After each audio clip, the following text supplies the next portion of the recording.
What's up, fellow gamers? Phreak here, and it's time for patch 11.13 for League of Legends. I will not pretend that this is going to be a short video. 11.13 is a very big patch. There's lots of, well, I say lots of, there are definitely systemic changes here that matter. So let's just get into it. I will not try to delay it any longer. This is going to be a regular season patch for a while.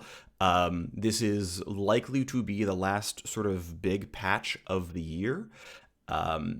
Not counting preseason 2022 for obvious reasons. Because, I mean, ultimately, like, Riot patches around the competitive schedule. Like, they patch for the player base at large. Some of that's, competitive players. Some of that is, just us playing at home. But they're also aware that, like, well, not only do pros play, but regular people like us watch, the pro play worlds, LCS, LEC, things like that. So they do want those events to be relatively stable and whatnot. And look, a big meta shaping patch in the middle of the regular season is totally reasonable. Doing it right before playoffs, for anything other than like removing the lane swap, which was just like in dire need of being excised from the game, like, yeah, okay, cool. That's the kind of stuff that's going to go on there. So this has a bunch of stuff. We'll get into it as we scroll down.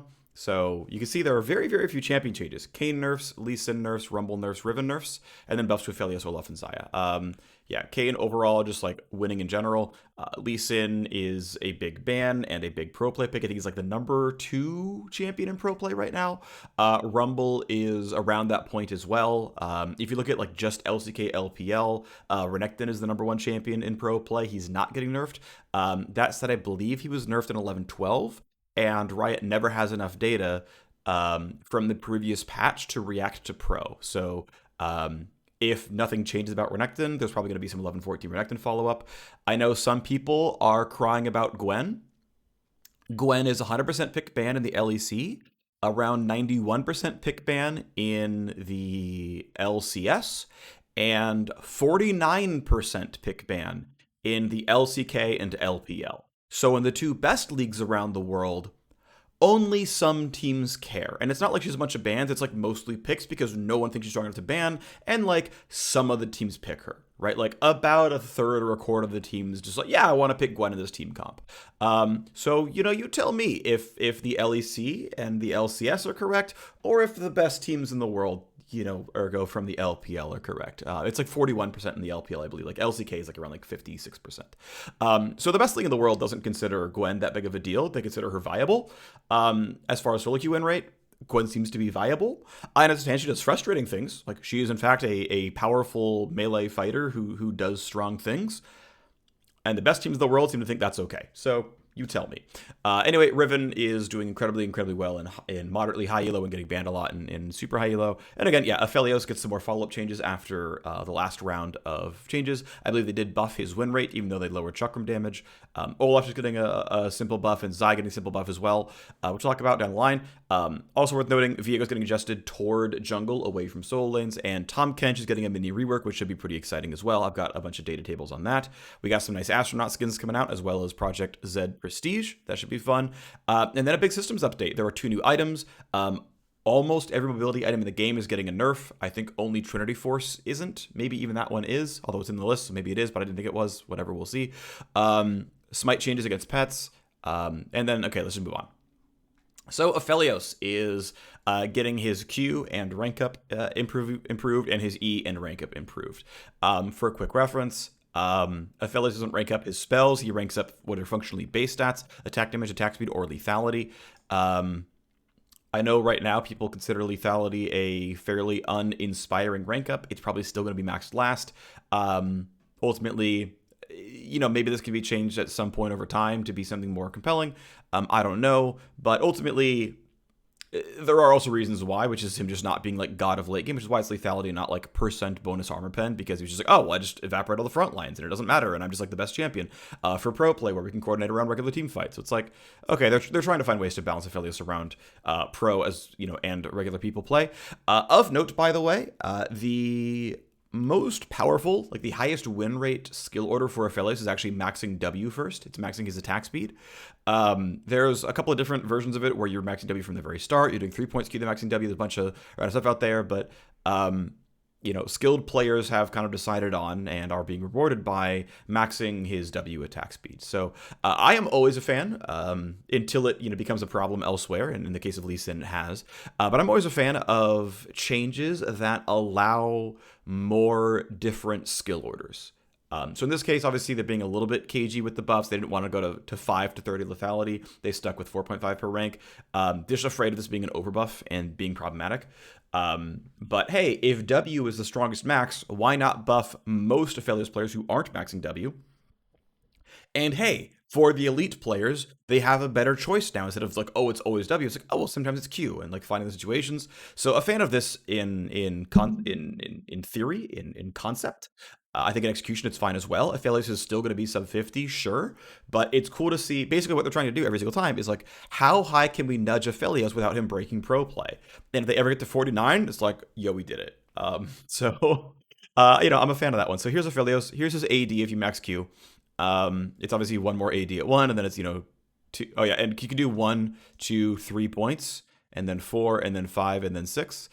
So okay, up to 6 more AD, and honestly, not horrible. This is a pretty moderate damage increase. Obviously, if you build your Kraken Slayer or whatever, you've got your 60 extra attack damage and Doran's Blade and runes and whatnot, and it's more like 80 extra attack damage. Yeah, sure, it's not actually 5% more damage with +6, but still a pretty reasonable damage amp. Certainly a pretty nominal gain. This should be several percent win rate. Like I'm gonna guess upwards of like 1.5%, maybe even 2%, because 5 AD by level 7 is a lot of extra attack damage by level 7. This is a very meaningful buff. This should mean quite a lot for Aphelios. Again, like I said, W max is what the elite Aphelios players do, and they don't hit 50%. So assuming W and Q max is still competitive, we're still not there, but a good buff. In terms of the lethality buff here, so this is for funsies. This is assuming you do max E first, as though it was actually going to be good. Now, again, it's not. It's not going to be good. But just doing it as an example, I picked a like generic average champion, I think like 30 plus 3.5 armor per level, something like that. I forget exactly what it was, but who cares? It doesn't really matter. But I picked like some generic melee, some generic range champion as my base stats and said, okay, if I'm maxing E in 11.12 versus maxing E in 11.13, how much armor does my example opponent have? And you can see that, armor growth outstrips lethality growth functionally. They go from 27 to 30, even though you're trying to max lethality as fast as possible. Yes, lethality as a stat kind of ranks up over time as well. But you can see that, for reference, by the way, if you want to look at it, rank 5 lethality at rank 6 lethality at level 9 versus rank 6 lethality at level 18. You can see the damage amp is identical, right? So 3.7% just becomes 3.8% damage amp because of lethality ramping versus armor ramping, which, you can especially compare to here, right? Where it's like, yeah, I'm getting gains really early on and then it tapers off. Like, no, I'm getting gains kind of, and then it's flat, which kind of makes Emax like a mid-game sort of thing. But also means it's really not a very good rush, just by the nature of how lethality works, right? It's functionally a percent damage modifier to all your damage, but until you have damage, why do you care about multiplying it? Compared to like 5 flat AD, which is like obviously very, very good early on when your AD is low. So you're never going to max E first. It's not going to be correct. Please don't try. In a lot of functional cases, you're still going to max lethality last, which means you're getting 1 lethality at level 13, I think. Right? Not terribly impactful. This is the one that matters. Okay. Next up is Kayn. His W now shows when cast from terrain. Love this change. Good job. Lee Sin has been taking over solo lanes for quite a while now. He is playable in the jungle, and what's nice is Jungle Lee Sin is a 1-point wonder on E, so Jungle Lee Sin is unchanged until level 14. So Jungle Lee is mostly fine. Yeah, there's going to be occasional cases where, okay, well, he hit level 14, then the 10 damage on E mattered. Like, this will exist, and it will nerf Lee Sin's jungle win rate by like 0.1%, but it's functionally irrelevant. As far as solo lane, you in fact max E first. This is like definitively what you do. Win rate reflects this. Play rate reflects this. This is the thing. This will do a lot to push Lee Sin out of solo lanes. I think probably Lee Sin is gone from solos. He is again still a viable jungler. Sure, the pick priority of Lee Sin goes down when he's not a flex pick anymore. He may still be played as an Akali counter pick because of the hard reveal, and possibly in lane even then. Maybe we see Qmax Lee Sin take over, but again, it is objectively weaker than Emax Lee Sin in most game states, so this should definitely lower his priority quite a bit. Oh yeah, here is the data table for Lee Sin maxing it first. Again, you feel it right away, and yes, this is a very, very large damage drop. This matters quite a bit. If you max it last, again, level 14 is when you first feel this, so Jungle Lee Sin does not really care. All right, next up are some Olaf buffs. Now here, we're not going to do the math. It is basically just rounding. 0.03 mana per 5 seconds is functionally irrelevant. It's like, what, almost zero point 0.4 mana per minute. Yeah, no one cares. But again, I always like to see rounding, so, shout out there. Olaf's mana regen growth is actually very shallow. It's actually quite poor. The number I'm looking for at basically rough, like, median mana pool is 7.5 and 0.75. That's generally where you're looking at. My mind wants to go to 7.5 and 0.8, but whatever. That's not actually that relevant. Just double checking I'm not missing something. Cool. Okay. And the one that really matters is the health growth. So 7 extra health growth, not irrelevant. So here's his total health pool before and after. We are certainly living in a world where a lot of melee champions are just getting like well over 2k health at level 18. I don't think it's a problem. I know I really like my standardized base stats, but cool. I am curious at what point, because it's gonna happen, we get the first 2500 champion. And not counting like obvious, weird outliers like Kled and Meganar, where that's not like a fair, grade. At some point, we're gonna see 2500, and I'm curious what year. Like, place your bets in the chat, right? What year we're gonna see 2500 base health at level 18? And again, like, it's okay if like Cho'Gath and Sion get there through their abilities, because that's like the entire reason they work the way they do. I'm saying literally just hit level 18 and get these numbers. I'm curious. I think it'd be interesting. Anyway, as I said, the mana gains were not a very big deal. Here they are. It's, again, not very large. Again, it's 0.4% level 1. No one cares. Yeah, okay, you get 2% more mana regen at level 18. But again, it's 2% more mana regen of low mana regen.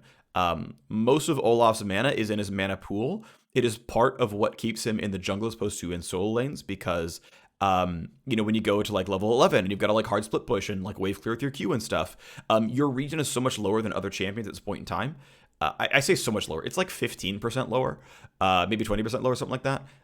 Like, it's not absurd. It's not, oh god, game breaking. And like top Olaf has been good before, but this is why you can't just look at base mana and be like, oh yeah, they're fine. And this is also why I like consistent mana pools for both base mana and mana regen, because I like mana being standardized as a stat. I think it's actually valuable for the game. And also, if you wanted Olaf to be a viable top laner, well, this is actually one that you can look at. Regardless, the health growth is pretty meaningful. Again, 6% more health at late game. Olaf is tended to be viewed as an early game champion, right? You clear really fast, you get some good early ganks off, but then, you're in the, you're at the level like 14, 15 area, you're in late game team fights, and you're a fighter without hard CC, without good flanking tools. You can't really solo kill an AD carry if they're paying attention, because they can probably find ways to kite you if they're playing well, or their support can, do things to keep them alive a little bit longer. I know they can't stun you, but like, they can also just focus you down to the team fight, because if you pop your Ragnarok, you don't have any bonus armor MR, so you're just like a fighter sitting in front line with that hard CC, so they can all hit you at full time, and yeah, it's rough for him. But this lets him frontline a little bit longer, a little bit stronger in the late game, so okay, cool beans. Next up, Riven. Slightly overtuned. Just here's 10 flat shield off. Not a big deal. Shield tends to be max second, so here's the data table for that. Obviously means more in the early game. Riven doing slightly well. Cool. Easy change. Next up is Rumble, and with this, Rumble is probably deleted from the jungle. They are trying to nerf mid and jungle specifically. Certainly, mid Rumble has been high win rate for a very, very long time. I am sad to see that we are not seeing him in pro. Obviously, Rumble jungle's like play rate has completely taken over all of Rumble play, which I totally get. He's believed to be incredibly powerful. I still don't really see that, but whatever. Like, people's beliefs are their beliefs, and that's fine. But my understanding is with the 1 second cooldown increase to Scrap Shield, which, by the way, in all roles you max last, so it's a 1 second cooldown increase at basically all points of time. You can no longer force overheat at level 1. I know that when the designer was pitching this list, someone said, hey, by the way, what about an E start or a Q start? Like, is that still going to happen? Maybe it still can, but they said they're going to go check, and there's no E change list here, so maybe that was deemed too big, or maybe you can E start and still overheat as Rumble Jungle. Like, that actually might be there. I'm not sure. I'm sure someone on PBE knows this answer, but I'm going to just take the guess that Rumble Jungle is dead and gone. Goodbye. If you got him for his first clear, the first clear is now garbage. Stop playing Rumble Jungle. All right. And next up, by the way, is 5% move speed taken off the W. I'm not sure how much this was needed to be done. I think this was more of a mid lane focused change where Rumble is melee into ranged in mid lane, so he needs the move speed more. And so they're, I think, making the prediction that move speed is more of a mid lane skewed stat here, which I could totally buy. I'm not sure if that's really true, but because you could argue, well, in top lane you need the melee movement speed to get away from ganks in a longer lane. I don't know. Either way, pretty solid nerfs here, and I think Rumble is probably gone. So yep, here's the cooldown change. Again, for most of the game, it's bigger. Here's his move speed before and after. It's about 5% down at all points, about 4% down at all points in time. Okay, next up, Tahm Kench gets a mini rework. The big thing is W and R are swapped and reworked. Okay, so first things first. His base health and health growth are both down 15 or 5%. His mana growth is up. Could look at his mana regen, although to be fair, his mana regen is actually quite high. So Tahm Kench now has a very good mana pool. I still would have liked to see Riot just lower the mana cost instead. Just in general, I'd rather see them lower mana costs than change mana pools when the mana growth is already reasonable. But again, whatever. 5 armor down, 5% less health at all points in time. The point when MR is just rounding. So let's go to that real quick, right? Because these are objective nerfs. So yes, 5% less health at all points in time. Footnote 85, still pretty solid for a melee champion, but not absurd. Here's his mana before and after. 325 is slightly above normal. The 50 growth puts it quite above normal as well. So he's yet another champion with well over 1k base mana. This is going to keep happening, unfortunately, and I'm a little sad about it, but oh well. It's not that big of a deal. I'm just going to keep bringing it up, even though it doesn't mean anything. All right, so here is his armor before and after. 47 to 107 becomes 42 to 102. Still a very high armor pool. Right, he is still quite high health. He is still quite high armor. He is still very baseline durable. His overall physical durability, though, this is using the health and armor in the calculation. Right, so he's down 5% health, and he is down 11% durability and physical as a result of health and armor going down. He is down 5% because 5 armor in the late game means very, very little. We can obviously add some decimals, and we'll get a clearer picture. Yeah, he's down. Wait, hold on. Does this make no sense? Am I trolling here? Oh, I am trolling here. I didn't do it right. Hang on. I'm going to pause and fix this. I fixed it. I meant to do it this way. I just didn't because I forgot. Oh, wait. I'm trolling even harder. Give me a moment. All right. I fixed it for real. Now it's actually appropriate. There we go. So, yeah. Third try's the charm. Thank you being able to pause. You barely noticed anything. Hooray! Yeah, so here is his, again, the health pool is down 5%, and then here's his physical durability as a result of being down 5% in health and then being down 5 armor. Yeah, it's about 8% in the early game, it's about 7% in the late game.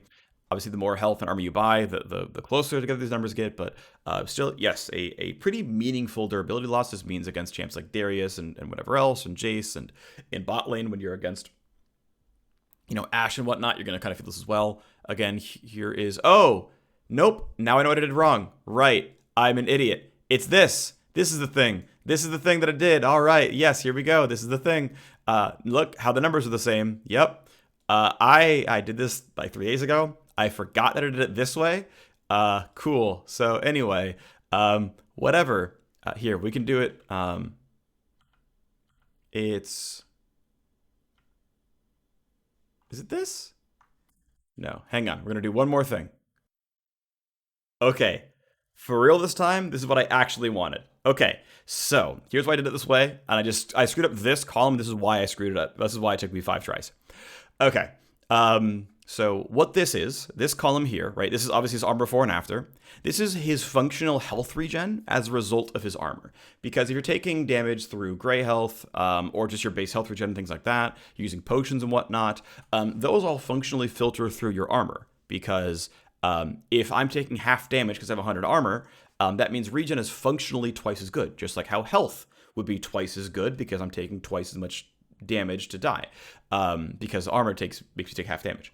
So that's what this is, right? This is the multiplier on every other regen mechanic. As a result, I think gray health is actually post armor anyway, so it's not really true, but whatever. But for potions and base health regen and stuff like that. This is the actual amount of physical damage Tahm Kench can take before dying. Now, these numbers are not completely outlandish. Like 285 is not absurd armor for a level 18 melee champion, and 102 or health, and 102 armor is not absurd armor for a level 18 melee champion. So like these are like remotely reasonable numbers for surviving physical damage in the early game. This is like a bit high for most melees, but melee supports tend to have this much. What it means is, yeah, this is why marksmen are like rushing as much DPS as possible, because you need 4,400 physical damage to kill a Tahm Kench before the grayskin shield. And that's why, like, when, you know, a Tristana or Jinx takes a pit stop for rapid fire cannon instead of like Phantom Dancer, it's like, yeah, you have to deal 4,400 physical damage. That's a lot. And if your build is inefficient, you're just not killing these champions. It's also why like one threat teams often don't work, because at a baseline, literally without items, this is how durable level 18 melee champions are. Without abilities or items, right? Like there's eventually a very large DPS check out there. That's pretty relevant. All right, so moving on though, we have more changes. So the passive, so okay, he is less durable, period. He has a bit more mana, sure, but he's less durable, period. Okay, moving on. His passive does less max health damage. And keep in mind, his max health went down. So here's his base AD plus the max health calculation, the new max health, and the new percent damage modifier. It's a pretty meaningful change here. Now, the more health he gains, the worse this is going to get. Because, you know, largely the big loss is that this is only like 60% is good, roughly. I mean, it's what, 5/8, so 57.25 or something like that percent is good. Like, around there, like it's about 60% is good. So the more health you get, the farther this goes toward 60% as much damage. This is a pretty meaningful damage drop. So he's less durable and he's less damaging in his auto attacks. What's next? Well, don't worry, it keeps going. Okay, so his tongue lash, the slow is flat, so it's front loaded. The slow is less duration. The cooldown's longer, and anything past rank 2, the slow is weaker even probably from rank 1 because of the duration going down. His benefit is the mana cost is lower, and the missile scales up. And I just missed this line of text. I literally just missed this the entire time. It heals him for missing health when an enemy champion is struck. I like actually missed this when I first read it. So okay, so here's the Q cooldown. It's just weaker. I'm assuming you're still maxing it first.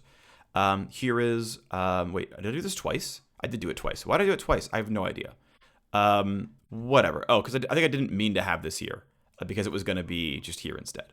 Yeah. So here's the Q cooldown. We're just gonna, you know, leave the decimals up so you can see them more easily. Okay, cooldown's worse. Mana cost is nicer, sure. So he's got a bigger mana pool from earlier. He's got cheaper spells from earlier. Okay, nice. But the Q seems weaker. Here is the individual potency of the slow in and of itself. Okay, so theoretically, if you're only in fights for 2 seconds, the slow is better at rank 1, worse at rank 2. Obviously, way worse from then on. This is how much move speed is remaining on the enemy champion. So instead of having 30% left, they have 60% left. So they are kind of twice as fast. That's not really true because diminishing returns, but whatever. But then here is my sort of, you know, makeshift effective slow, which is over the course of 3 seconds, how slowed are they really? So over the course of 3 seconds, they're slowed by 90% of their total move speed, right? Because 30% for 3 seconds is 40% for 2 seconds. So it gets even worse in this, right? Like the slow is just objectively worse kind of at all times. Plus the cooldown change, plus everything else, right? Okay, yeah, pretty rough. But again, it heals him. So it's a sustained tool, right? Q is more about keeping him alive and better. Also, it applies a stack of acquired taste. So this means he can, you know, on a, this cooldown's not horrible, right? It's 5 seconds. It's not bad at all, right? It means you can Q auto devour with your ult. You can Q auto next Q, whatever. But functionally, I think that the slow was so heavy and the duration was so long that like at level 6, if you landed a Q, you would just always walk up auto twice and get the devour off, and it was just like not playable. So there's, you know, a much higher chance of getting away from the enemy champion. Missing health is on enemy champion hits, so, you know, quite important to be able to dodge that when fighting. Also, hey, by the way, if they flash and you land a long range Q, you can Q devour. So that's exciting, right? Like this is a pretty big W. This is a pretty big W. And this honestly matters as well, because you're going to Q auto walk up ult, right? So yeah, the base numbers are all kind of down in a lot of cases, but huge usability gains and whatnot. Next up, a full new ability, Abyssal Dive. I don't think this needed to be here. I think this was a PBE change list note. Cause, cause like who cares what the old cooldown of like Devour was? It's a new ability. So the cooldown, not that horrible. I mean, it's pretty long, right? But like this isn't really abusive. This is like only a bit longer than Blitzcrank Hook in the early ranks. It seems like the kind of thing you're not going to max early. You might in fact max it last, since 217 is not a great rank up, and 60 to 120 is a pretty brutal mana cost constraint. Um, yeah, okay, the damage is 100 to 240. That's kind of nice. It's like, decent damage rank ups. By the way, the AP ratio is pretty generous here. But it is a channel for 1.35, die for 0.15, then reappear. So a total of 1.5 total like cast time, with a 1 second knockup at the end. If you hit an enemy champion, you get some of the cooldown mana cost back. That's nice. You can take a devoured ally along for the ride. Okay, cool. I am curious if this is a full channel or just a long cast time, like with Ezreal R. I think it might be a full channel in that you can stun Tom Kench and knock him out of this. Because otherwise, right, he can ult an ally and W all the way out of the fight, and you just can't do anything about it.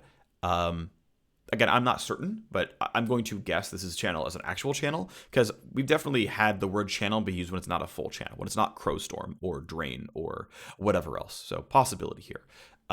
Enemies can see him once he's halfway through, basically 0.75 seconds into the whole cast, so 0.75 into the 1.5. So it's enough time to flash for sure. It's enough time to Arcane Shift, you're paying attention. It's sometimes enough time to just fully run. The full 1/2 second cast is going to be pretty rough in combat. Like, you can like land a tongue lash stun and then go for it, but good luck with that one. He can only take devoured allies along for the ride. Doesn't seem to be able to take enemies along for the ride. Unlucky. Whatever. Next up, Thick Skin has a longer duration shield. The gray health healing over time is slightly increased. It's slightly increased in the late game. It is heavily increased in the early game, but it doesn't really matter. And then he doesn't get the regen as quickly. So if you're able to poke him again in some way, he's going to keep stacking the gray health and not get the regen. So that can be a meaningful change here. So let's look at this. So here is the regen per second. The 10% max health is here. I believe, because it's 10% max health per quarter second, right? So every tick is a quarter second. So it's 4 ticks per second. So here is the total regen per second. Here's 40% of his max health. So right, this is the new regen pacing. Here's the old regen pacing. You can see here that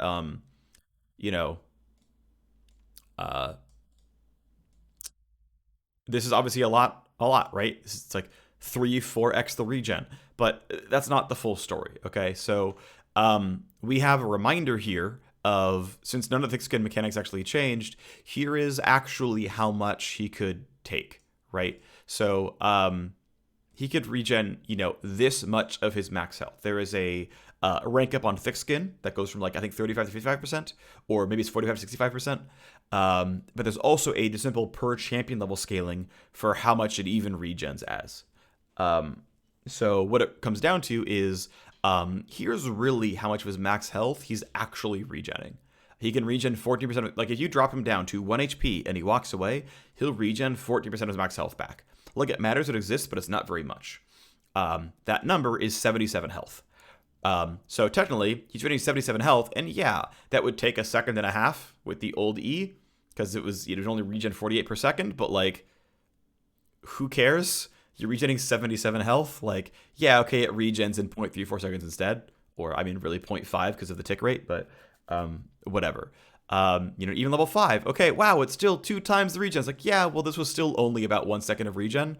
It's just, okay, it's a half second of regen now. Like, okay, yeah, it is faster, but like, it goes by so quickly, who cares? And then, yeah, by end game, it really is a pretty similar number. Now, again, this will also scale up faster, right? The more health you buy, which he's always going to buy health, technically this still increases the regen. But also keep in mind that it doesn't regen for another second and a half later. So, like, well, it actually takes 1.8 seconds to fully regen, and this only took, 1.5 plus 2.5, because that was always there. So yeah, okay. It regens faster, but later, so it really regens less, right? Like, the regen's actually worse, despite what this says. And I know I could have done like another column where it's like, okay, but what's the full old and new regen time? I shouldn't care enough, because it's like, it's not actually relevant, really. Just, yeah, FYI, it'll actually be a meaningful nerf in the late game. Otherwise, whatever, the shield is bigger or lasts for longer, so functionally bigger. It's going to block more damage. That's the part that matters a bit more. And then he has Devour now as an ultimate, swallows a target champion for up to 3 seconds. The target's an enemy. You have to have 3 stacks of acquired haste in them. They take quite a bit of damage, 100 to 400 plus 50% max health. So let's say, let's look as Tom Kench as our example. I didn't write this down. I don't know why. I just didn't. So Tom Kench at level 6. So we're gonna use 1K, 1500, and 2K as our just example health numbers, just to make it easy. So okay, if he's at 1K, it's 150 plus 100, so 250. 1500 is 225. So 375. Right, so it went from 250 to 375 to 700. Is like the rough damage output here. Um, that's pretty good numbers, right? 700 damage, single target nuke, not bad. Um, right, so take that magic damage. He is grounded and slow by 40%. That's actually not that horrible of slow. 40% is not, I think, as bad as it used to be when it was on his W. So that's actually a decent amount of move speed. If they're an ally, they are granted a big shield after the Devour ends. So now it's not just, untargetable, but now I spit you out and you have a big shield so that you can survive a bit longer. Again, of note, this shield power is roughly this power. It's close.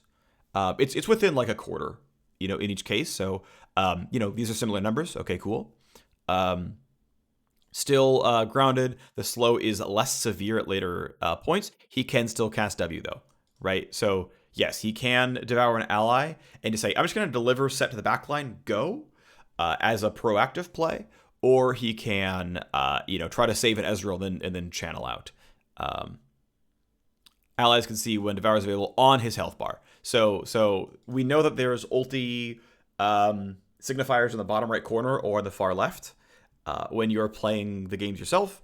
I'm actually a really big fan of this, of showing ultimates on health bars. I'm actually a big fan of this because ultimately, yes, it's good to have that UI element down there and it's pingable when you want to be passive aggressive and whatever else. But I'm a really, really big fan of like, oh, I should know that I should run toward Tom Kench because like I'm fighting, Renekton's chasing me, Seth's chasing me.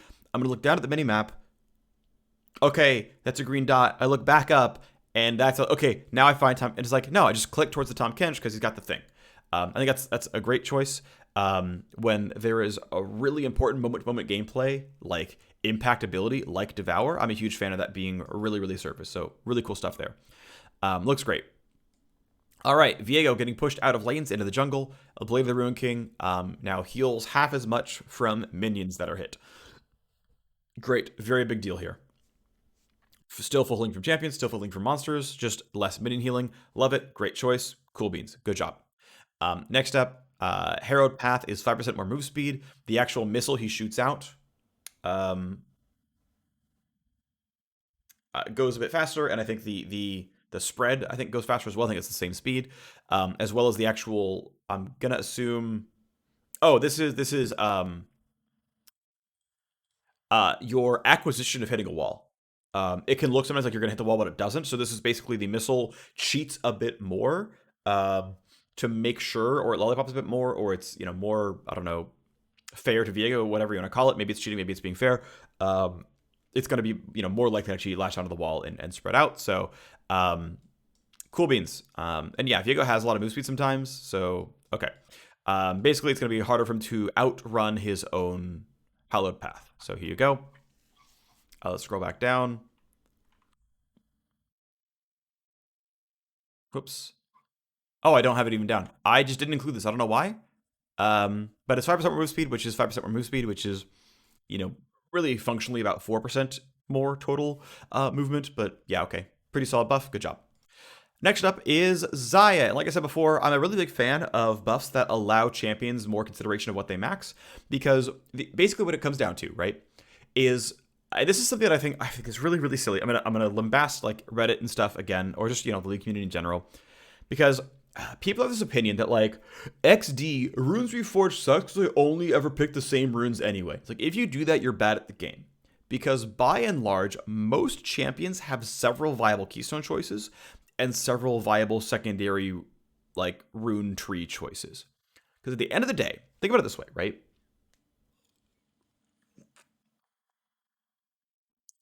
Think of it like champ select. Hey, Ezreal has a higher. Actually, well, okay, Ezreal's overpowered. Let's pick a different example. Um, Kaisa and Xayah have different win rates. One of them has a higher win rate than the other. But there are going to be cases where instead of Kaisa, you pick Xayah, and instead of Xayah, you pick Kaisa. Thresh and Leona have different win rates, and Nautilus have different win rates, despite all being melee, tank engaged supports, kind of.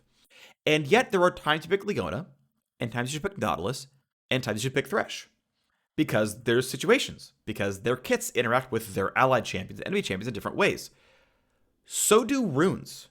Um, and the reason I'm talking about runes, we're talking about Xayah buffs, is because once things have relatively similar win rates, right? So that they're functionally on about the same power level in the current metagame. Once that is true, you now have choices, right? Like imagine Sona support is 60% win rate. Just objectively that overpowered. It doesn't matter if it's a good game for Nautilus, it's always a better game for Sona because Sona would be so overtuned. So you just always pick Sona. Of course you should. She's just giga busted. The same is true for runes. If free boots is just overpowered and the best rune in the game, you don't have a choice of getting inspiration primary secondary. You're always going to get it in one of those because you're always going to want free boots unless you're Cassiopeia, obviously. Like that is a sort of relevant thing. But as soon as like Comet and Phase Rush and Airy and Electrocute and Dark Harvest are like close in power level, you say, oh, well, I really do need to kite this set. I'm going to go Phase Rush. And I really do need to poke out this Azir. I'm going to go Comet. And I really do need to, burst one shot the Akali when we get into team fight. So I'm going to go Electrocute. Like those are choices you can make once those runes are of similar power levels. So now we go to Xayah. Which is there is never a reason in the current game of League of Legends to ever max Q, first or second. It is in fact the last ability you put points into. But if it's ever in a place where the win rate is close, there should be a world where actually I'm going to have a hard time clearing waves, and I'm just not going to get to auto because there's way too many threats here. So I'm going to play a bit more caster focus, and I'm going to max QE, or EQ maybe, whatever. But like, I'm not going to get value out of points in W for some reason.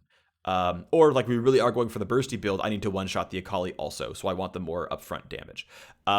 That's great. Like, that's what I'm looking for, and that's what I love to see. So, in fact, Xayah, and it's worth noting, like, I think like 10% of Xayah players are actually maxing Q first because, I mean, that's the go-to, right? Q is supposed to be a safe max for most champions because it's supposed to be your kind of bread and butter obvious ability. I would be willing to bet that despite there being 3 abilities, not ults per champion, yeah, okay, Udyr exists, whatever, that probably 50% of champions max Q. I bet over 50% of champions max Q. And that's, I think, by design.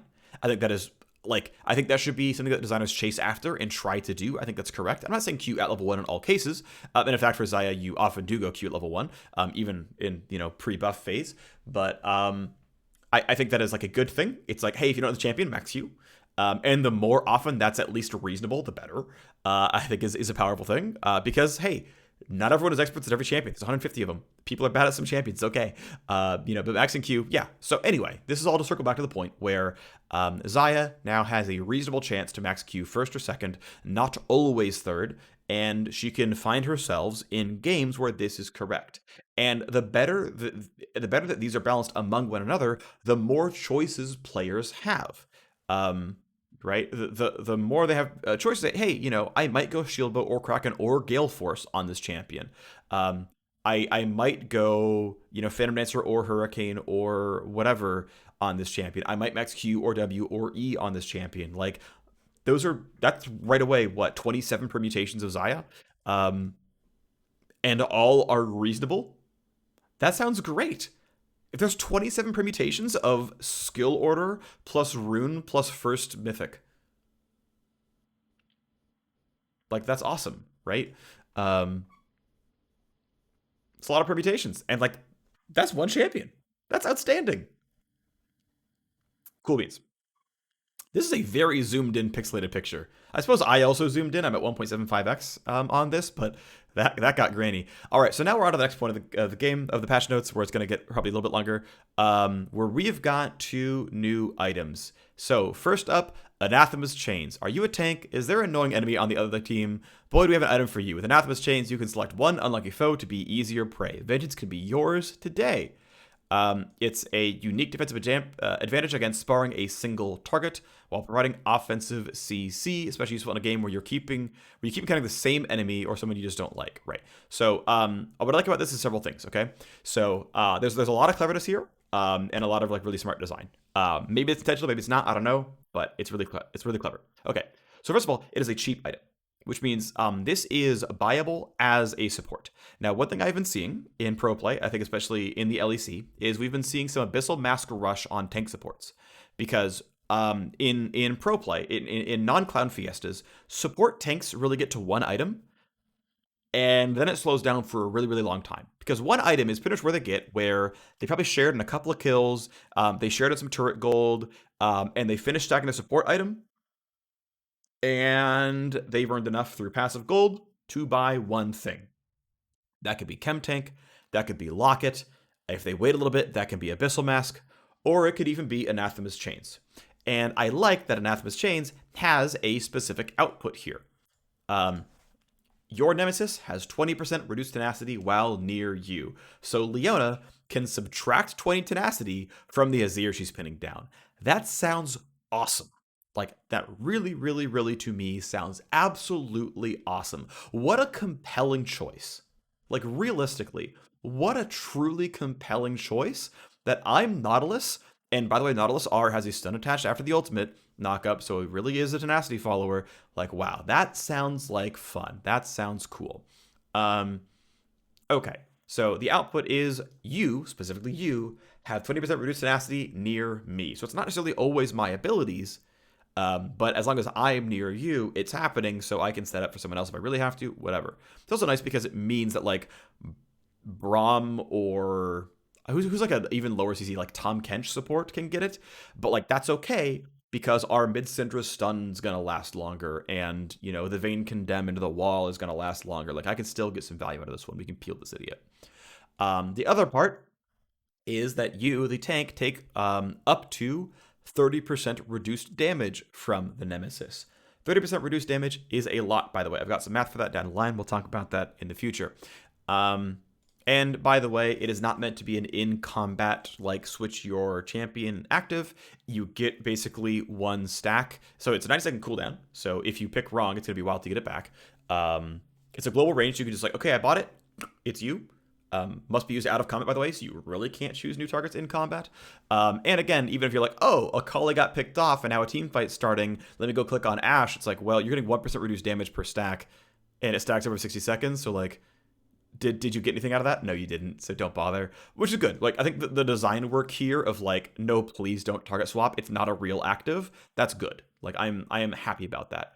One thing I actually wouldn't hate, that would be kind of weird, and it's maybe not worth, is if players literally forget to use this, and when you buy it, it picks a random champion to vow, but doesn't burn the cooldown.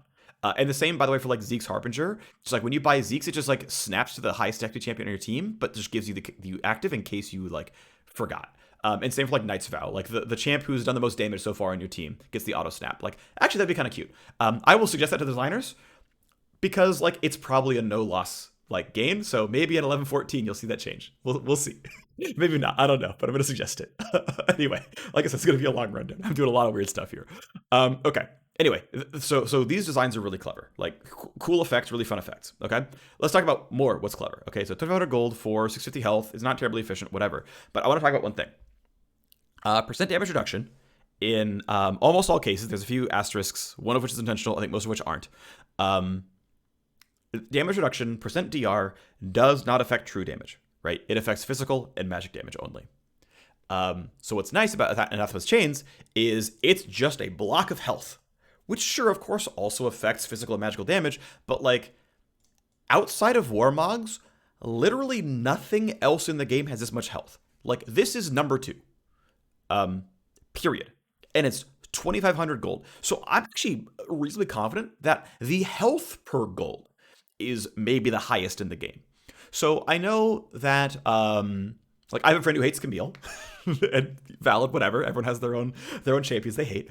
But he's like, Camille's gonna be so OP with this item, or gonna be OP now because she gets to ignore Anathema's chains, and that's only partially true. Because instead of like someone buying Anathema's chains, they bought like a Thorn Mail, which had much less health than Anathema's chains has. Also, it costs more.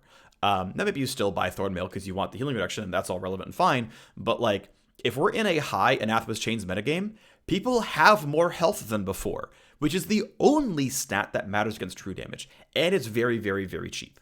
So I'm going to kind of assume the like high health, no other stats, at least durability wise, is a like, hey, it's still good against true damage because again, it's still your highest health item. It's not Warmogs, so pretty good here. And again, so yeah, and it just kind of fits, right? I think that's great. So ability haste, just cool, rounds it out. It's just giant spell Kindle Gem just to have kind of like an interesting path. And oh yeah, here's Zaya Q damage, by the way, assuming you max it second. I know we're like way back in the past here.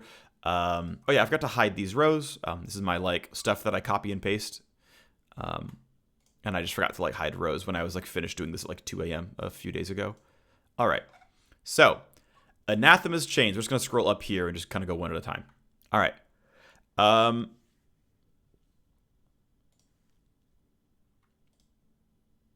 Okay. What? Let's see. What is this?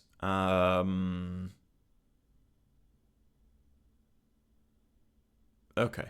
I'm gonna forget some of how I did this math. Okay. Anyway, what this item comes down to, right, is it is eventually 30% damage reduction, right? It is 30% damage reduction to a target. Okay, cool. So here's the gold efficiency, by the way. Pretty efficient, right? 90% before the passives. That's pretty good. So it is an efficient source of health, and ability haste. So even if you're only buying it for health, haste, and the tenacity vendetta, which is like reasonable. Maybe tenacity is underpriced. You could make a good argument there. But like if you're just buying it as like, yep, I'm just gonna like fight a Camille and stun her for longer, and I just want health and ability haste. Actually, not horrible there. But 30% damage reduction. Okay, what does that mean? Well, what this number is, what this 530 is I said, okay, let's pretend it's 35 armor and 35 magic resist, but my target is only ever 40% of damage given. Right, and so what I'm saying with this basically is like, hey, if I'm gonna take like, oh yeah, right, if I'm taking, right, this is what I'm implying, right? So I'm basically implying that 30% damage reduction is functionally equivalent to 70 of the relevant damage type. Like let's say I'm counter building top Kled, right? 70 armor as a tank is roughly equivalent to 30% damage reduction. Keep in mind that if I am at 100 armor already, so let's say for example, right? Yeah, we're just gonna move on. I'm not gonna do all the brain math while live. Just like the numbers are pretty accurate, okay?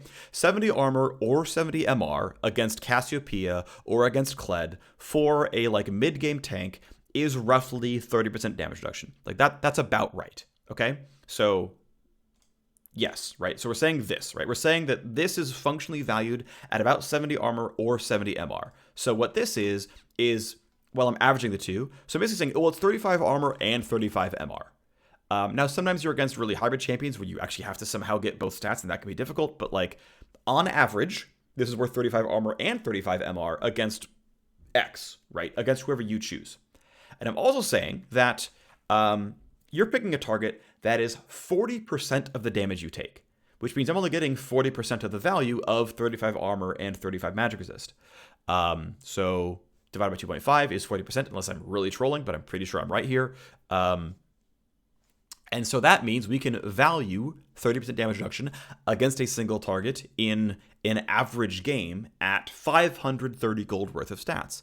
Plus negative tenacity means, wow, yeah, this item looks really good. We're at like 117% gold efficiency. Okay, that's not bad. And of course, you have control over when you buy this item. If you really are going to be side laning against Tryndamere the entire time, well, this is going to be better than that, right? This can be, you know, it can really be as good as 70 armor, um, just straight up. And wow, this item is absurdly efficient. Of course I buy this. So, at max, right? That's what it can be. So, yeah, this item is definitely good enough to be worth buying in the cases where it's good, which is you pick the right target, you're getting value out of the tenacity negation, and yeah, you're a tank. You use health and ability haste and whatnot. Now, that said, I want to point one thing out. Right? Like, let's say I really am getting like for reference, right? Like, I'm spending 2,500 gold on 650 health and up to 70 armor basically.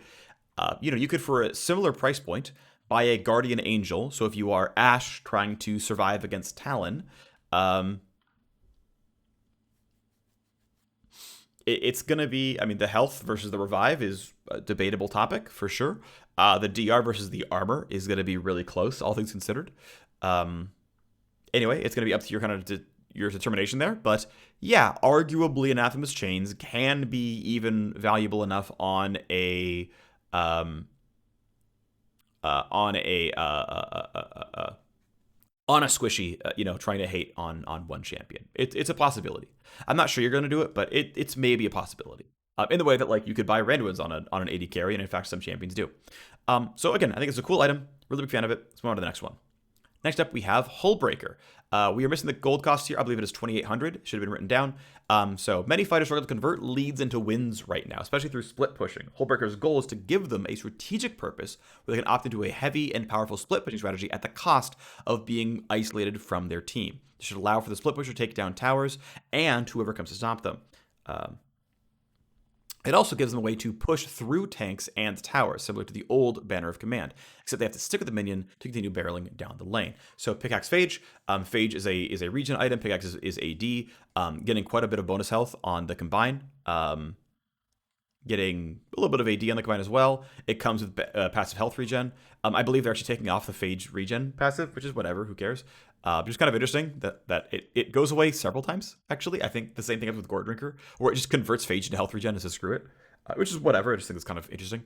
And then while no allied champs are nearby, so you can be in a 1v2, but you don't have allies, gain 20 to 45 armor and MR, and deal 20% increased damage to towers. So a bunch of armor MR and deal damage to towers. Large minions nearby also gain a bunch of armor and MR and deal, I'm going to guess 200% increase is triple damage to towers. So by the way, I'm going to guess this might stack additively. I'm not sure. Because I don't know how the numbers actually work exactly. I didn't look it up. Hullbreaker plus Baron is going to be some really absurd stuff. But also, it's Hullbreaker plus Baron. This is kind of your entire thing. Okay, so let's talk about this item. It's going to look pretty good. Yeah, 2,800, indeed. There's armor low, there's armor high. Okay, so as a base item, it is in fact efficient. Of attack damage, health, and health regen. Now, health regen, some people believe is overpriced, so it's somewhere between 91 and 107% gold efficient. Up to you to decide what you want to think about this one, but keep in mind it does not build out of rejuve beads in any way, so you can't like do the early rejuve bead start and then turn it to Hullbreaker. That's not the case. Also want to point out, I am a very big fan of scaling items that scale from level 9 up. Because you functionally can't buy items at level 6 anyway, so why have numbers that don't exist? Right? Like, Wit's End deals 20 damage. Never. It deals 40 damage only because you buy it from like level 7 onwards or something like that. So I'm a really, really, really big fan of any scaling item working this way. I just think they should all work this way. I know the 80 carry basics start at 10, but whatever. If this number is too high, you incentivize buying it first. Like, imagine it started at 13. I get the level 13 value when I buy it at level 8 or 9, and that feels kind of scummy. So that's obviously, yeah, not what you're looking for, but level 9 is very reasonable for buying a, almost 3,000 gold item. But also it's reasonably cheap. Like 2,800 is fairly cheap for a fighter item. So, okay. Let's talk about the rest of it though. All right. So you're getting armor and magic resist. Now it's worth pointing out that this is going to be somewhat overcounted. Because almost never are you facing Renekton and care about the MR. Or facing Nasus. I mean, okay, Nasus does a little bit of magic damage that you care about because of the E and the R, but, you're really getting only one of these two stats in a lot of the case. in a lot of these cases. So we can kind of do something here where we're going to be a bit more honest to like what the item actually does and divide by two because I think it's actually a more realistic situation. You're only getting one of the two. Okay, so let's be really pessimistic, okay? Let's be as pessimistic as possible on the item. At its worst, the item is just 105% gold efficient in stats. I want to be clear, that's not very good in terms of just raw stats. Now, I know we're talking about Anathema's chains, but let's keep in mind things like tenacity are not priced appropriately. In terms of like, here's attack damage, health, and armor to fight Renekton, there are better choices here. All the choices are better choices than this. Like buying a Gore Drinker will do more for you than buying Anathema's chains. A Hullbreaker, I should say, against, for example, Renekton. At level 9, it is not the correct first item. Just like straight up, this is not the right call. Now, again, I'm being very, very pessimistic here, and this is not appropriate. Let's be a bit more appropriate. Okay, the health regen obviously does matter, sure, in some cases. And hey, we get to level 18, and now, oh, okay, yeah, it's, somewhere between like 130H, or even here, it's like 100 and, what, 22% efficient? Yeah, at level 18, this item seems great, right? In terms of like raw stats provided, yeah, this item is actually pretty solid. This feels pretty good. I'm not trying to call this item bad. I don't think it is bad. I don't think it's weak, to be clear. I'm just trying to like do some devil's advocating for like this item is not as absurd as some people have said it is. Obviously, it is impossible to use gold to evaluate 20% damage to towers and minions dealing triple damage to towers and minions getting, and by the way, it's only cannons getting armor and MR, but you can like deny cannon minis from your opponent because it'll last them very fast. But yeah, you're going to have some pretty strong pushing. So this is neat, right? Because top lane has been getting, in general, less and less play. Like it top lane and jungle were like getting lowering and lowering play rates. People weren't enjoying the role very much. They're popping off the role. And in general, top lane was having low agency winning the game. Oh yeah, my job as a top laner is to TP to the bot lane and help bot lane win. And just sack my turret. All right, now I'm against a Riven with 3 turret plates. I'm having fun, just losing my lane to Riven while my bot lane's winning the game. League of Legends. And it's a team game, I get that, right? But I think it's really valuable to have an exploration to say, hey, let's let, like, this has kind of always been the thing, right? Like, it's hey, there's Rift Herald up the top side, so if I'm winning top, we can grab Herald, and then I'm winning top, so we're gonna, like, crash that turret and keep going. Like, we are going in, and we are saying, hey, I am going to split push the top lane. Because keep in mind, like, this thing turns off with an allied champion nearby. Now this means if you're holding this item and your jungler like comes to like lane gank and you see their armor MR fall off, the jungler's there, hey, there's a map hack going on. Sorry, that's just how this game's going to work. But I am a huge fan of this idea of this item that's like, look, if you group, this item is trash. If you group, you get this item in a team fight. This item is trash in a team fight. This right here is absolute garbage. You would never buy this. So if you were planning on team fighting, and let's be clear, your stats matter the most when team fighting. It's why people buy Sterak's Gauge, because that item sucks in a 1v1, but is outstanding in a team fight. Like, this is negative Sterak's Gauge. You could make the argument that I always buy Hullbreaker and Sterak's Gauge, because at least one of them is going to be good at all times, but that means you have no idea how you want to play the game, and you're probably trolling. You are almost never Hullbreaker plus Sterak's. You're going to buy one or the other, and hey, are you a Sterak's fighter, or are you a Hullbreaker fighter? If you're a Hullbreaker fighter, you're freaking silencing the entire game. You're going to have a ton of bonus stats, and you're going to wreck some towers with your lanes, and hey, you get a decent amount of armor MR to defend yourself. Feels pretty good. So this item seems pretty sweet. We'll see how strong top lane split push is, but I think it's really neat, and I'm glad it's in the game.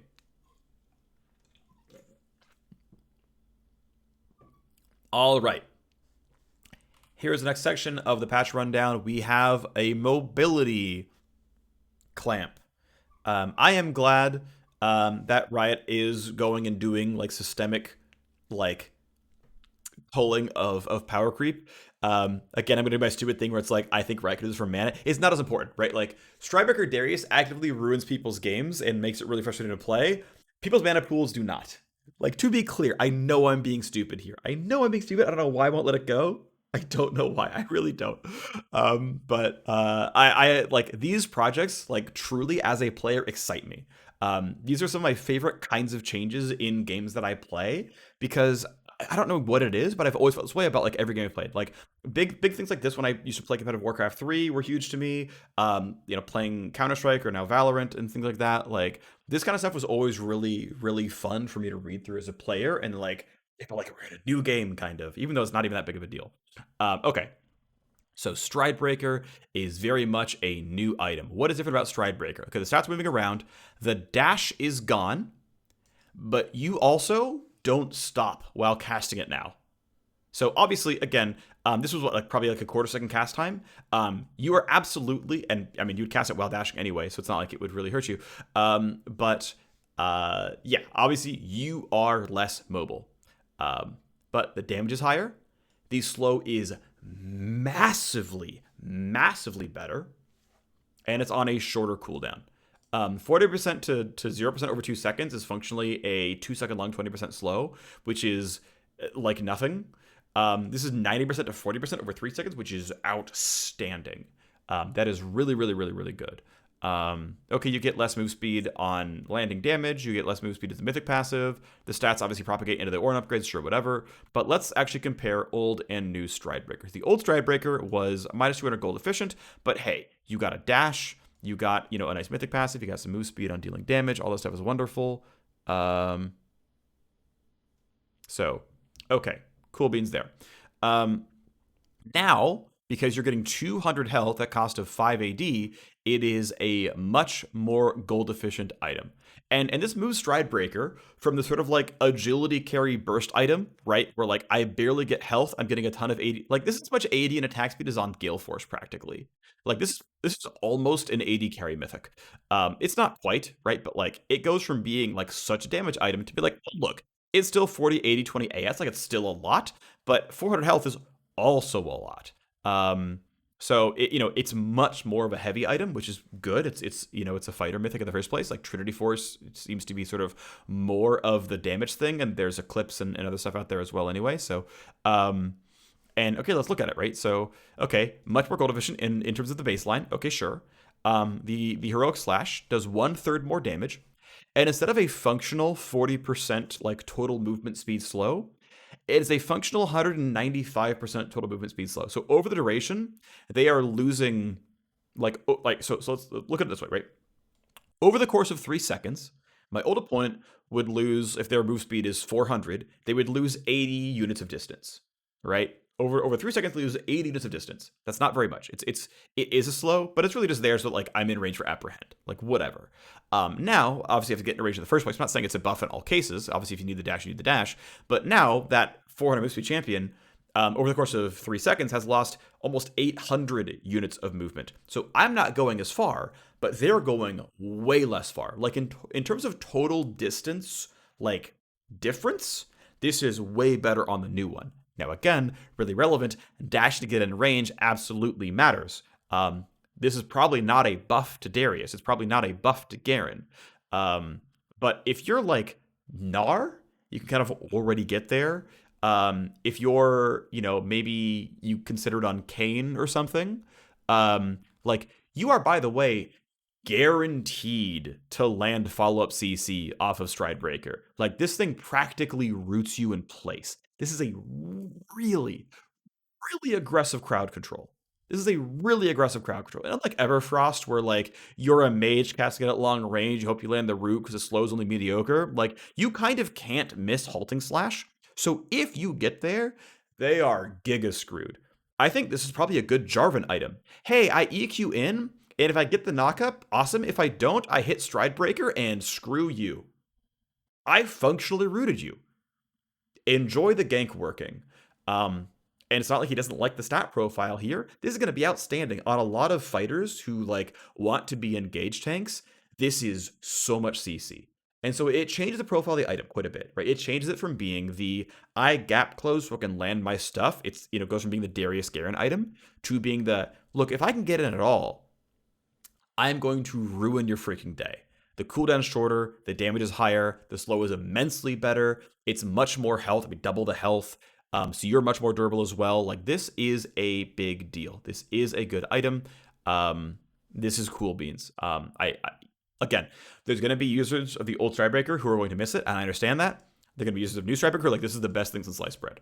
This item I think is definitely still going to be quite good. And there's a lot of champions, by the way, who were already like had good replacements, like Gnar and um, Lee Sin, and a lot of these champions like were already going to be fine. Like they already had the stuff. Oh yeah, Lee Sin can go do Stridebreaker, just land the Q and then just Stridebreak you and then just walk behind you and kick you. Like that's still going to be there. There's a lot of stuff out there. Okay, so this item still looks pretty neat. Gale Force loses 1% move speed. Lichbane loses 2% move speed, gets 5 AP. And Gale Force also gets 5 AP, and the spell dance move speed goes from 10 to 30 to just flat. Again, it's an item that scales 1 to 18, which is troll because, again, you're going to buy it beyond level 9, which is more than halfway through, so it was always more than 20 move speed, right? Like this item said 10 to 30, but it was literally never 10 to 30. I remember actually bringing this up to the designer who made this item, and he said he didn't want to encourage people to buy Cosmic Drive first, which I totally get. Okay, but considering that the ability haste passive required 160 ability power, you were never buying this first anyway. Whatever, like we're here in the end regardless. But okay, 20 flat move speed. And by the way, I kind of wish this was just 5%. I think it's just like a cleaner number, and you can just use an Ether Wisp. Um, it's not a big deal either way, but 20 move speed is almost identical to 5%, and it's language that we kind of use more. Again, it doesn't really matter. Next up, Black Cleaver, also less move speed. I mean, just like finding places to cut move speed off, right? So up to 18 move speed instead of up to 30. Sure, fair enough. Health up by 50 though instead. Dead Man's Plate actually got a minor level of a rework. So this is one thing I don't completely understand. So okay, it builds up faster. About twice as fast. Okay. The total max move speed though was down by 20, which again is about 5% less move speed. So just real quick, by the way, you can roughly convert 20 move speed to 5% move speed. It is a close enough approximation. That like, yeah, you're doing a rounding error there, but like if it's easy to remember that 5% is 20, and hey, by the way, 1/20th is 5%, so there's like a way to remember it as well. Like 20 is 5 and whatever. That's not true. Yeah, 1/20th is 5%, and yeah, it's close enough. So yeah, 20 is 5%. So basically, this item has 5% move speed passively through the Winged Moon plate. I don't believe it goes higher than that. I think it still stays 5%. And it gave you another, functionally, 15% move speed through the Shipwreck. Now it's 10% move speed. So, okay, yeah, pretty meaningful cut there. We're losing 5% more move speed, just like we were losing 2% here and 1% per mythic there. So up to 4% in the late game. But as compensation, again, you build it up faster. So, there's probably points in time where you actually move faster as a result. And hey, your on hit damage, instead of 1 damage per stack up to 100, it's 1 damage per stack up to 40. And I'm going to assume at 40 stacks, you get the 100% base AD. If you get 100% base AD at 1 stack, that seems wrong because I'm literally autoing you. Walk for a second, auto you, and I'm just like, I just have infinite Sheen procs. Like that feels wrong. So it's probably at full stack. But hey, Dead Man's Plate, let's look at it. So Shipwrecker move speed, yep, from 720 gold worth of move speed to 480 gold worth of move speed. It is in fact 5%. So yeah, still not a very efficient item. And this is like, hey, if you consider that move speed is an underpriced stat, then fair enough. And maybe it really is, to be clear. But here's your numbers. Here's what it is. Definitely not an efficient source of durability in any way. You're buying it because you really want the move speed. Dead Man's Plate in some cases can certainly be over purchased. Just is what it is, okay? But the difference is in the damage, basically. This is 86 is picking, I think I just picked a random fighter at level 13 and said you. You're my random target, go. You have 86 base AD. So the damage is higher. Right? It's burstier. This will keep going up over time, by the way. Like this equation only ever goes up and up for Dead Man's Plate. Keep in mind, like a real endgame champion can have like 130 AD or something. So hey, okay, now it's 170 damage instead of 100. Like that's pretty meaningful. Like that's a full, Sheen and a half or so. Well, I mean, in this case, it's literally just up by about a Sheen. I wonder actually, do I have I do have Spellblade. Yeah. So Spellblade is theoretically worth up to 700 gold, right? I mean, Sheen is literally cost 700 gold. So there's an argument to be made. It's not a terribly strong one because, again, it's not quite as good, although it stacks faster. So, hey, maybe that you could price this buff as up to 700 gold in terms of trying to burst your target out. I don't think it really is that high. But hey, we're dealing with, reasonable gold efficiencies here where um, I mean, we are still 700 gold shy. So again, you have to price gold quite highly to really, really like, or you have to price move speed really highly to like the advanced plate, which is where it's supposed to live in the first place. So, okay, off we go. Triforce gets 5 AD and 5 less move speed. I think this actually now moves every single hatchet item or Hearthbound axe to just 20 move speed on melee and 10 on range. There's nothing more than 20 anymore. I believe Wit's End was already 10 20. Which, yeah, sure, cool. You're not getting a buff over Hearthbound axe. That's fine. Death Stance no longer has move speed on takedown, but instead you regen more health over time. Okay, cool. I've been waiting to get this Death Stance for a while because I will often buy it on like, okay, I'm playing like Master Yi and I really got to survive these AD heavy team fights, and I already run fast. I just want more healing after the takedown. So yay, we're getting that one. Big nerf to Shurelias. This is the biggest thing in the Shurelias versus Moonstone Renewer, I think, line of balance changes for a while, which is, I think, for a quite long time, Moonstone has just been kind of unplayable, and it's always been Shurelias. So a pretty meaningful nerf to Shurelias now. Instead of being 60 to 30 over 2, it's just 30 flat. This nerfs well coordinated teams a bit more, where they know the activation's coming and they can use the high end of the move speed. It's still a decent amount of move speed, like still going to matter, but you're now much less likely to buy this as an engage tank, like as a Thresh or Leona. It's now much more, no, I really, really do want to buff my whole team's move speed, not just get me in faster. Um, okay, yep, obviously a big nerf there as well. And then we have Prowler's Claw, which is just in general overperforming. It is just the best lethality mythic in general, which is why we're just getting the 3 lethality nerfed off of it. And then, hey, the cooldown is longer and you can't dash to minions anymore. So you can't just like dash around and do funky stuff. So yeah, it's a pretty big hit to Prowler's Claw. Like this and Shurelias are the 2 biggest nerfs, I think, pretty easily. But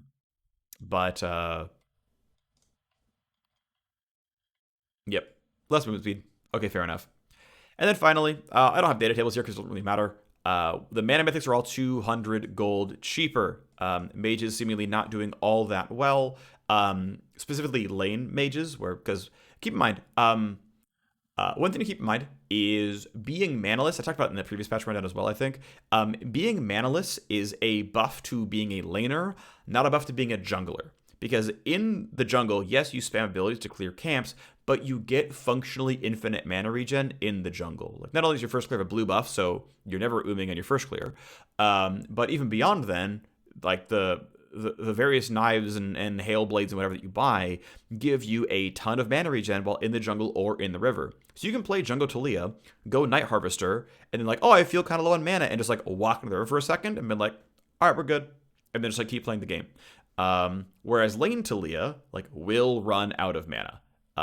And so like she has to go Ludens or Leandries or Everfrost or whatever, and all those other mages. And in general, like we're seeing the metagame right now in pro play is very light on mages.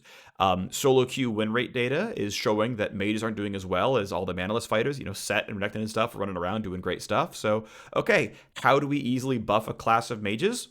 Here you go. And I kind of like this, actually. I do. I think this is pretty cute. This is pretty neat. I think it's an easier change than just throwing mana cost changes on a whole bunch of different champions and trying to pick favorites and whatnot. Like that's pretty ugly and tough to do. Also, I'm glad because it now means that all the mage mythics are on the same price point. Some of them happen to have mana on them, but realistically, if you really like what Luden's Tempest does for Akali, you can just buy Luden's Tempest and Akali and just say, okay, do I want the health from Night Harvester or the dash from Rocket Belt and the health, obviously, or do I want the like better minion clear from Luden's Tempest? And yeah, the mana goes to waste, whatever, but at least it's a more comparable choice here. It's another big buff to bot lane mages that are doing exceptionally. So Ziggs and Seraphine are outstanding, strong bot lane mages. Veigar's doing well, Swain's doing well. So that's going to be a big win rate bump there. There's a ton of like really, really, really, really strong mage bot lanes. Hunter Thieves already played Ziggs bot in the LCS last weekend. I think they should keep doing that. I think it's very, very strong. It's really, really good, but there are a lot of other champions that are also very good out there. Right now, they're just pairing it with support Seraphine. But I think you could play all those champions down there. I think there's like an ocean of really, really strong bot lane mages that if you want to win some games, you just play them and you'll feel really good about it. I'm gonna just they didn't nerf Ziggs yet, they didn't nerf Seraphine yet, they didn't nerf Swain, they didn't nerf Karthus. I'm gonna have a great time just like honestly just destroying with overpowered champions in bot lane. I'm just gonna be a mage main until they get nerfed because they're really, really, really good. Yeah, I mean, big buff here. Gonna matter for mid, it's gonna matter a lot for bot. Play those champs. Another Moonstorm maneuver buff. Combined with Australia's nerf, this is probably gonna be enough to actually make them comparable. But 1% more heal and shield power per stack in combat over the course of the 5 seconds. Pretty meaningful. 5% heal and shield power in a long fight is definitely quite good, so that's going to be really felt. Divine Thunderer nerfed for ranged champions. Instead of 12% max health, it's down to 9% max health, which I believe is now weaker than it was before for range, because I believe it was 10 and 10, and now it's just 12 and 9, so it's below what it was. Now, of note, Ezreal has easy replacements. So if you look at Ezreal specifically, both Manamune and Trinity Force first are within, now lower, but within 1% win rate of Divine Thunderer first. So Ezreal has replacements ready to go. Ezreal will still be very strong. Divine Thunder is probably gone, and that's okay. Now keep in mind, Divine Thunder still has minimum damage caps at, I believe, 1.5x base AD. So in the early game, you might just get, like, it might just still be 1.5 Sheens anyway, but yeah, late game hitting a tank, that'll be different. But again, Manamune and Trinity Force are right behind them in line, so shouldn't be a big issue. He can easily switch over. For Senna, she does not have quite the same luxury. Divine Thunder is 2% win rate over any common replacement. Next in line is Eclipse. We're probably going to Eclipse Senna as the most likely option. Keep in mind, Triforce is trash. It is a base AD, and she has 50 base AD at all levels, so you're never going Triforce. It's why Divine Thunder is the only Sheen that worked. But we'll see where it goes from there. She can go more supportive options. I'm actually a really big fan of going things like Serpent's Fang and whatnot, like the lethality supportive items, because she's often being played as a support, and you're just going to kind of build unique passives and do the lethality scaling. But yeah, Divine Thunder is going to be gone from Ezreal, and it's going to be comparable with Senna. There's a chance Divine Thunder is still top win rate. I'm not certain, but we'll see. Ultimately, we'll see. Next up, Nimbus Cloak is getting nerfed for Flash by 10%. Fair enough. It's going to affect basically Flash and TP. I don't believe it affects anything else. Nothing else is that long of a cooldown. The middle one is Ignite, Exhaust, etc. Next up is Ghost Portal getting buffed by 50%. The portal lasts 30 seconds longer. The enemy revealed when it gets hopped on is revealed for 2 more seconds. Ghost Portal basically, it's interesting because it's obviously it's really only usable if you're using a yellow trinket for the entire game or a Sightstone if you're playing support. In those cases, it's actually pretty good. But otherwise, it's like, well, I'm a jungler going sweeper. I will literally never go Ghost Poro because I am often just dropping a trinket and then going sweeper on my very first recall at level 1. If I'm mid lane, I'm switching to sweeper pretty early as well. If I'm AD carry, I'm going to blue trinket. So there are only really ever about 2 champions per team that can go Ghost Poro. And that is kind of an issue, right? Ghost Poro very quickly becomes unusable. Whereas Eyeball Hunter, like, stacks up because you're in combat. Everyone gets into combat. Even the Zombie Ward, like, okay, yeah, it's much more about the other champions, and it's not going to be ever picked up on a top laner, realistically, unless you're against Teemo, and then you're running a sweeper because you're going to run a sweeper. Like, okay, Zombie Ward is, at least, okay, as a support, I'm going to choose, as a jungler, I'm probably going there. As a mid laner, I might go there, whatever, because I'm going to, use my sweep or whatnot. But yeah, Ghost Pro sadly just doesn't have a very big audience, and that's kind of a problem. Because it really only interacts with support and top lane. Because of how their itemization stuff goes. And I think it's ultimately going to probably require a bigger solve down the line to get it, any more popular than it can ever be. But this probably puts Ghost Pro in a pretty good spot where it's likely worth grabbing. And honestly, it might even be worth grabbing like on AD carry, because keep in mind, for the first 9 levels, you can't get blue trinket. And you just use your yellow trinket for a while. Now, you still have to spawn the Ghost Portal, I believe, to get the AD and AP. So you have to sit on yellow trinket until you've had, I think it's 10 wards timeout. That's going to take like 20 minutes. Like, that's going to take a while to actually get all the way there. So Again, you really need to sit on yellow trigger for a while to get there, and that can be tough. Um, but there can still be value. Again, I think this probably puts it in a spot where it's probably the correct choice for most supports. That seems fine. And then otherwise, yeah. Next up, we have a turret update. So again, more split push value to send your Tryndamere or Fiora to go hard split the entire game. Inner turrets in top and bottom now give an additional 250 local, which is quite nice. And the turret inventories now actually show how much gold they give, which is just a good change. I like that a lot. Cool beans there. And then we have Smite. Now has a different damage number for pets. So minions are pets but not monsters, so monster damage is unchanged. And by the way, this is all minions, right? Not just against Daisy, but also against like cannon minions and whatnot. So now you can't just smite the cannon at 450 or at 900. I mean, you can at 450 because it's 500 plus X, so that's easy. But anyway, I did some math. So this one has a data table. So here you go. You're welcome, by the way, and everyone who's coming over from LS. This is what you're looking for. Okay. Yeah, if you have really low damage, right? So again, upgraded smite 900 at all points in time. Okay, cool. New smite 500 plus 10% of the target's max health. Okay, the break even is 4k health.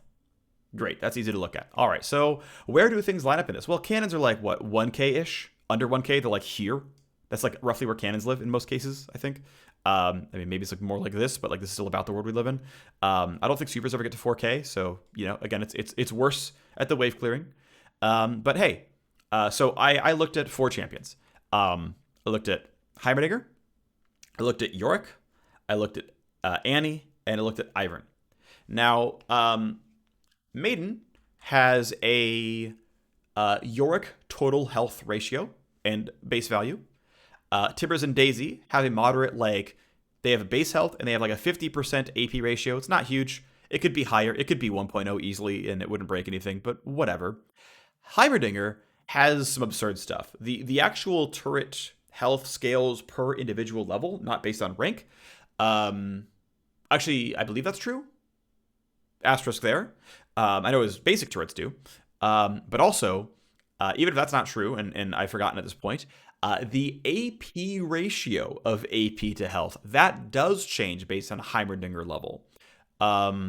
And because the base turret health scaling is so low, I basically threw in AP values and just said, well, pretend he has 100 AP or 50 AP at level 6 or something. Like, pretend he has like 300 AP at level 18. Like, I had to like make up numbers because it was unrealistic otherwise. So anyway, just by the way, right? Level 6 Heimerdinger, level 6 Yorick, level 6 Annie, level 6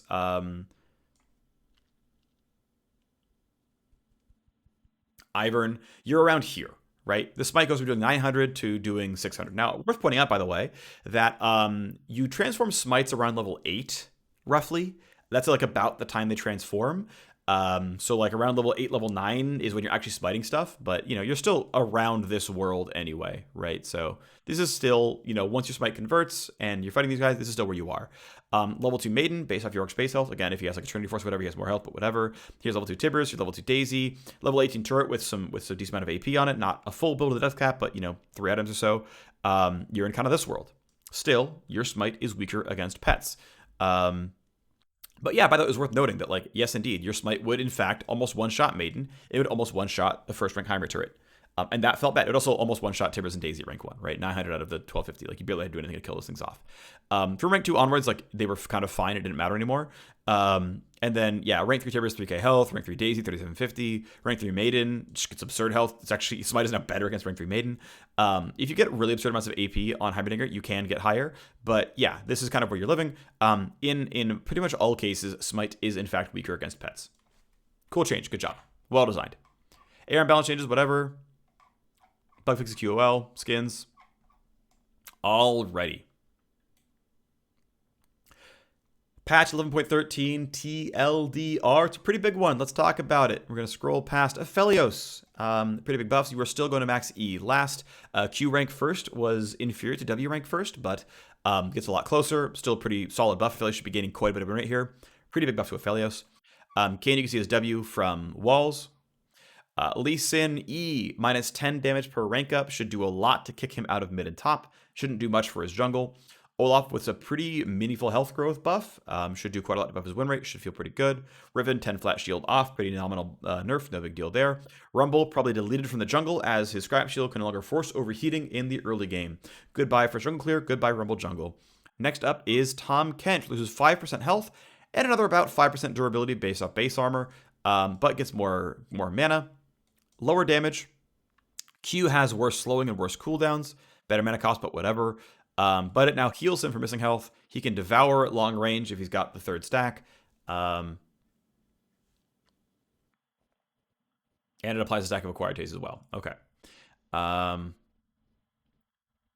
Next up, Abyssal Dive is now an active W. It's a offensive knockup that deals damage and should feel pretty good.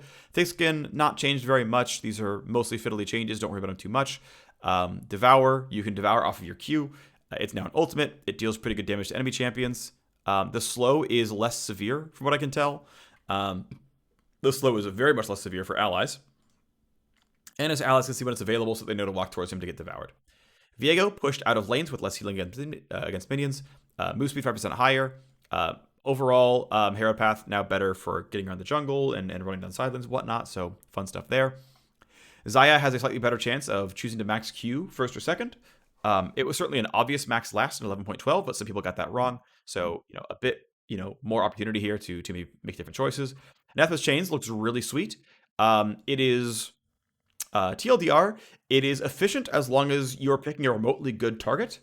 And if you are in an actual deadlocked 1v1, it is very, very good. So this item looks good. You get reduced damage from your primary target, and they have lowered tenacity around you. So it's kind of skewed toward tanks. Tanks seeing people, so having the split push from a Kled or a Tryndamere or a Cannon or whatever should feel pretty good. Because that looks pretty nice. Hullbreaker is attack damage, health regen, and if you are alone, a ton of armor MR.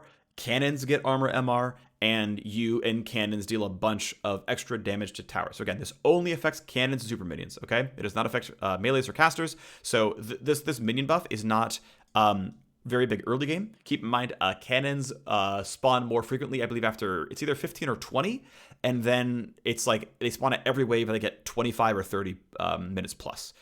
So once you're at the every wave as a cannon is a good time to think about buying this item if you're going to split push. But basically, this item, just to be clear, this item is trash if you are in team fights. This is a waste of your gold if you are team fighting. If you choose to just not team fight, this item is very, very good.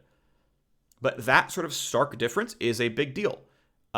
If you choose to just dedicated split and only 1v1 and ignore your team, which can be a viable option, I want to be clear about that, it really can be, this is the item for you. And you probably build it after the Mythic because the armor MR scales up over time. And again, buffing cannons is not very useful at 13 minutes into the game. Because only 1 out of 3 waves is a cannon. But as a second item, feels like a really good choice for like a Fior or something. Get your lifesteal out of something and then go here. Should be pretty doable. A big sweeping set of changes to mobility items. The big one is Stridebreaker. Functionally, twice as much health, a bit less AD. The dash is gone, which is a very big deal. This is going to hurt Darius a lot, for example. But you don't stop yourself when casting Halting Slash. The damage is up by a third. And this is a really, really, really, really, really big line of text. You went from a slow that's good enough to make you land Apprehend to a slow that will completely freaking ruin people's days. If you have a way of getting top of people, Stridebreaker is a full-ass ability. All right?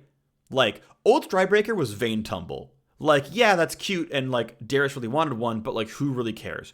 New Stridebreaker is an actual champion ability. This slow is very strong. This damage is like a real ability. This slow is absurd. Like this is basically a rank 3 Lee Sin E, but better than that. This is very, very good. This is literally better than a rank 3 Lee Sin E in almost all cases. This is very, very, very, very, very, very, very, very, very, very, very, very strong. That you can cast while moving. Like, this is a champion ability. I want to be really clear about that. This one. This is a full-ass champion ability. This is really, really good. Losing the dash matters a lot. getting this matters a lot too. This will change who uses it, absolutely. But my immediate gut check is like, this is a sick Jarvan item. This is probably a pretty good Kane item if you don't super have to go Gore Drinker. But basically, if you're able to get in there in the first place, this is sick follow-up. This is really, really, really good follow-up. This is a good chance of being like a good Kled item. You dash in then stride break, they can't dodge anything. Like, they're so screwed. If you want to somehow like lock people down on Tryndamere, just dash in and then slow them. Like, they're not getting away from you. Who cares about Poultry Chout? They're practically rooted. This is a big deal. This is a really big deal. Yeah, this item has its own set of users now, but it's a really big deal.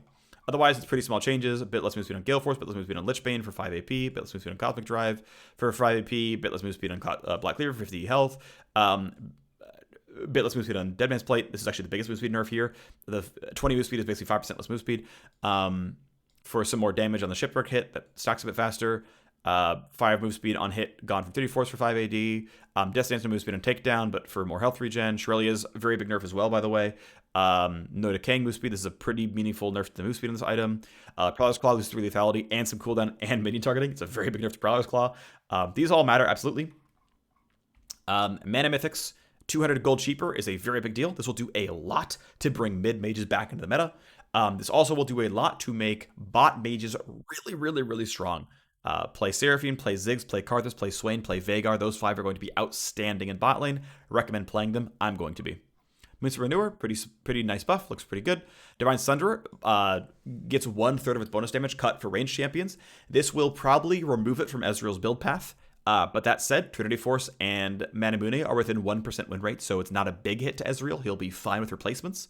For Senna, her next item is a 2% win rate drop. So this is a very meaningful drop to Bruiser Senna. I know pros go Kraken Slayer Senna. They don't need to. You can get damage in your comps elsewhere. But Bruiser Senna is definitely getting a pretty big hit. Is no like will still be very strong, but not like absurd anymore. And she can just go Eclipse and will still be strong there as well. Nimbus Cloak, pretty big nerf for Flash and Teleport. Ghost Poro is still unusable by a top laner or a support because you have to have your wards time out, but honestly pretty worth considering for them. And then tier 2 side lane turrets are worth 250 extra gold for the hard split pushing. So the hard split push Fiora is getting a new item and is getting more gold from the turrets that she's killing, so that should feel pretty good. Summoner spells now deal reduced damage to minions in most cases. Here's the data table. What you're looking at basically is here. This is your smite against enemy ultimate pets, and the numbers are lower. That's what you're looking for here with this one. This is the kind of world you live in. Yeah, in some cases, level 16 Maiden has more health, but whatever. That's where you're kind of living. Okay, great. So that's the patch. It wasn't all that long, all things considered, based on the preamble, but hey, we did it. We got through it. Thanks everyone for tuning in. I appreciate y'all greatly, and bye-bye, everyone.